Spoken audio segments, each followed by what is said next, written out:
परभणी शहरात असलेल्या एका खासगी हॉटेलमध्ये 42 गाव पाणी संघर्ष समितीच्या वतीने पत्रकार परिषदेचे आयोजन करण्यात आलं होतं।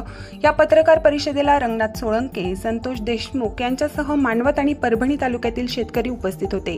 यावेळी पत्रकार परिषदेला संबोधित करत असताना रंगनाथ सोळंके म्हणाले की जायकवाडी मुख्य कार्यकारी अभियंता प्रल्हाद लांब यांच्यासोबत शेतकऱ्यांची बैठक संपन्न झाली होती।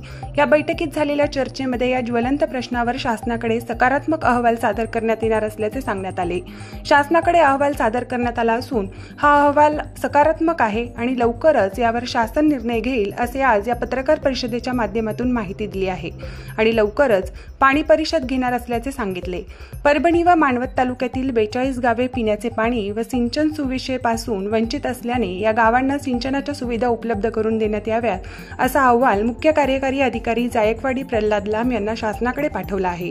सध्याच्या घडीला 42 गाव यात सामील करण्यात आली असून या गावांचा आकडा 65 पेक्षाही जास्त जाणार असल्याची दाट शक्यता निर्माण झाली आहे।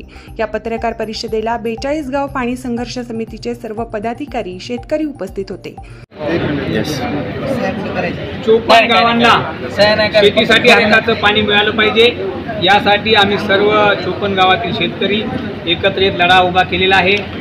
या संदर्भामध्ये पहिल्या टप्प्यामध्ये आम्ही सर्व गावांनी एकमुखी मागणी केलेली होती की आमच्या या सर्व गावांचं सर्वेक्षण सरकारने केलं पाहिजे आणि आम्हाला सिंचनाची व्यवस्था कुठून करता येईल त्याचा अहवाल तयार झाला पाहिजे। त्या अनुषंगाने सरकारने पहिलं पाऊल टाकलं असून 45,000 हेक्टर क्षेत्राला जवळपास 1.5 लाख कुटुंबाला पाणी कसं देता येईल त्याच्या संदर्भातला प्राथमिक अहवाल सरकारकडे दाखल झाला असून त्या ठिकाणी आगामी काळामध्ये आम्ही या अहवालाचा पाठपुरावा करत या ठिकाणी गोदावरी परिविकास महामंडळाकडे त्याचा पाठपुरावा करत पुढे सचिव जलसंपदा विभाग आणि मंत्री मान्य जलसंपदा या विभागाकडे पाठपुरावा करत आम्ही आमचं प्रशासकीय मान्यता देईपर्यंत या विषयाचा आमचा लढा सातत्यानं सुरू राहणार आहे। जोपर्यंत शेतकऱ्याच्या शेतात पाणी येणार नाही तोपर्यंत आम्ही मतभेद बाजूला ठेवून सर्वपक्षीय कार्यकर्ते, शेतकरी या बाबतीसाठी आम्ही एकत्र आहोत। आमची एकच मागणी आहे, आमच्या शेतीला पाणी मिळालं पाहिजे। प्रतिनिधी रियाज कुरेशीसह मी अबोली जोशी, DLP न्यूज परभणी।